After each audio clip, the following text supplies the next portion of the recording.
ধরা যাক আমি একটা জনসংখ্যার সবার উপরে একটা জরিপ চালালাম, যদিও সেটা বাস্তবে সম্ভব না, কিন্তু ধরে নিলাম যে আমি সেটা কোনোভাবে করেছি। আমি সবাইকে জিজ্ঞেস করলাম যে আমাদের প্রধানমন্ত্রী সম্পর্কে তোমার মতামত কি। আরও বললাম যে মাত্র দুই রকমের উত্তর আছে, আনফেভারেবল হয় বিপক্ষে, নয়তো ফেভারেবল পক্ষে। এই দুটো ছাড়া আর কোনো উত্তর দেওয়া যাবে না। এখন এই জনসংখ্যার প্রত্যেকটা মানুষের সাথে কথা বলার পরে দেখা গেল যে 40% লোক বিপক্ষে বলেছে আর 60% লোক পক্ষে বলেছে। এখন আমি যদি প্রবাবিলিটি ডিস্ট্রিবিউশন অর্থাৎ সম্ভাব্যতার বন্টন আঁকি, তাহলে এটা ডিসক্রিট অর্থাৎ বিচ্ছিন্ন হবে, কারণ মাত্র দুটো মান আছে এবং সেটি হচ্ছে বিপক্ষে অথবা পক্ষে। আর এখানে 40% লোক বিপক্ষে ভোট দিয়েছে। আমি পক্ষে আর বিপক্ষের রং আলাদা করি বোঝার সুবিধার জন্য। এটা হচ্ছে 40%-এর জন্য, মানে 0.4, অথবা আমি এখানে 40% লিখি ঠিক এইখানে। আর তারপর 60% লোক পক্ষে বলেছে। এখন এখানে পক্ষে আর বিপক্ষের জন্য ভিন্ন ভিন্ন রং ব্যবহার করছি। যা হোক, 60% লোক পক্ষে ভোট দিয়েছে। খেয়াল করো যে দুটো যোগ করলে 100% হয়, কারণ প্রত্যেকে মাত্র দুটো উত্তর থেকে যে কোনো একটা উত্তর দিতে পারে। এখন আমি যদি বলি যে তুমি ওই জনসংখ্যা থেকে যে কোনো একজনকে বেছে নাও, তাহলে তার উত্তর কোনটা হওয়ার সম্ভাবনা কতটুকু? অন্যভাবে বললে যে এই বিন্যাসটার গড় কতটুকু। এই রকম বিচ্ছিন্ন বিন্যাসের জন্য গড় হবে এই বিন্যাসের প্রবাবিলিটি ওয়েটেড সাম, অর্থাৎ প্রভাবিত সম্ভাব্যতার যোগফল। আমি এখানে যেভাবে ইউ দ্বারা বিপক্ষে আর এফ দ্বারা পক্ষে লিখেছি, ইউকে 40% আর এফকে 60% দিয়ে গুণ করে কোনো সংখ্যাই পাওয়া যাবে না। এ কারণে আমরা যা করব তা হচ্ছে ইউ এবং এফ এর জন্য কোনো মান ঠিক করব। ধরি যে ইউ সমান 0 আর এফ সমান 1। এখন যদি আমরা প্রবাবিলিটি ওয়েটেড সাম নেই, তাহলে কিছু একটা পাওয়া যাবে। এখন আমরা যদি বিন্যাসের গড় করি, তাহলে হবে এই 0.4। এখানে এটা হবে এই 0.4কে 0 দিয়ে গুণ করব, 0 দিয়ে গুণ করব এবং যোগ হবে 0.6কে 1 দিয়ে গুণ করে।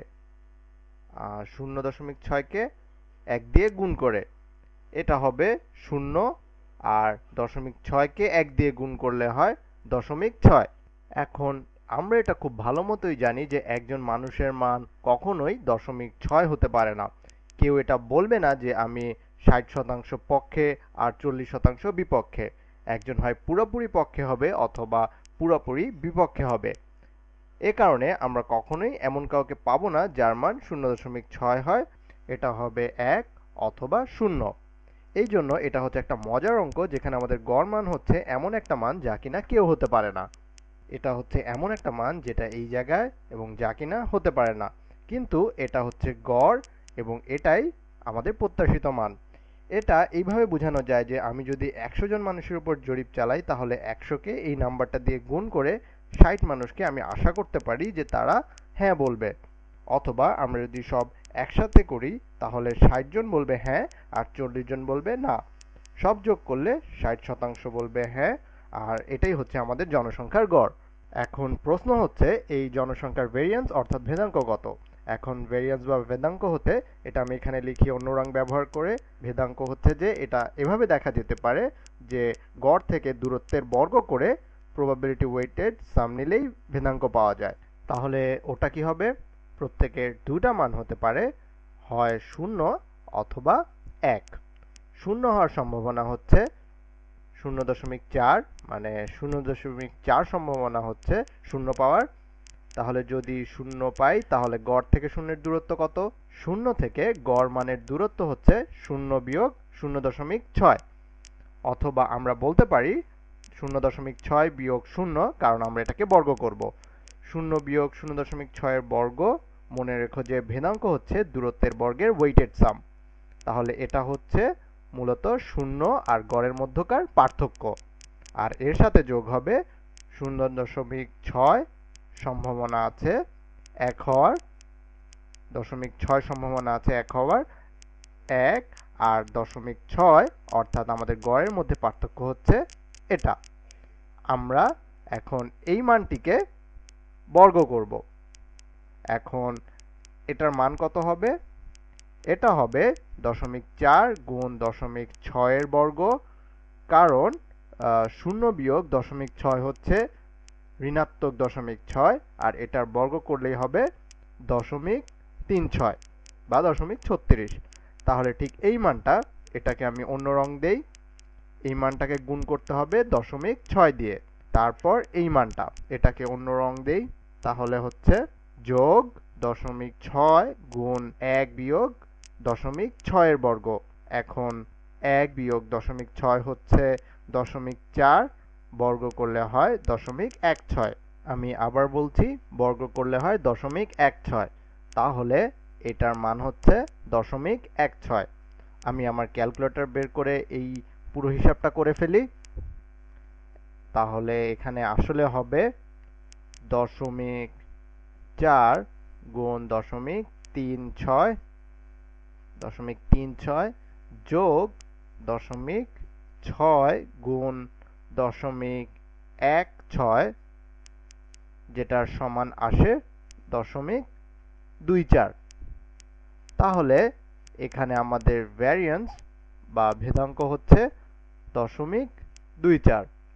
অন্যভাবে ভেদাঙ্ক বা ভ্যারিয়েন্স দিয়ে চিন্তা করলে ভেদাঙ্ক হচ্ছে 0.24 এবং পরিমিত ব্যবধান হচ্ছে এর বর্গমূল, অর্থাৎ 0.24 এর বর্গমূল। এটাকে হিসাব করে বের করা যাক। 0.24 এর বর্গমূল হচ্ছে, ক্যালকুলেটরে হিসাব করি, এটা হচ্ছে প্রায় 0.48। ঠিক মতো লিখলে হবে 0.49। তার মানে এটা সমান হচ্ছে 0.49। তাহলে এখন এই গ্রাফের দিকে তাকালে দেখা যাবে যে গড় হচ্ছে 0.6, মানে 0.6 হচ্ছে গড়, আর পরিমিত ব্যবধান হচ্ছে 0.5। এটা আসলে হবে এখানে, কারণ গড়ের সাথে 1 পরিমিত ব্যবধান যোগ করলে প্রায় 1.1 হয়। তাহলে এটা হচ্ছে 1 পরিমিত ব্যবধান বড়, আর ছোটটা নিলে আসছে প্রায় এখানে। এটা অনেকটা বোঝা যায়। বিচ্ছিন্ন বিন্যাসে স্বতঃস্ফূর্তভাবে আন্দাজ করাটা একটু কঠিন, কারণ মানগুলো ঠিক মিলে না, কিন্তু বিন্যাসটা একটু ডান দিকে চেপে যাচ্ছে, এটা বোঝা যায়। যাই হোক, এই উদাহরণটা আসল সংখ্যা দিয়ে করলাম কারণ আমি দেখাতে চেয়েছিলাম যে কেন এটা কাজে লাগে। পরের ভিডিওতে আমি সংখ্যা ব্যবহার না করে দেখাবো। সেখানে এটা হবে পি, সাফল্যের সম্ভাবনা, আর এটা হবে 1 বিয়োগ পি, বিফলতার সম্ভাবনা। তারপর গড়, পরিমিত ব্যবধান আর ভেদাঙ্কের জন্য এই অঙ্কের মতো করে সাধারণ সূত্র বের করব, যেটা কিনা আসলে বার্নৌলিস ডিস্ট্রিবিউশন নামে পরিচিত। এটা দ্বিপদী বিন্যাসের একদম সহজতম একটি উদাহরণ।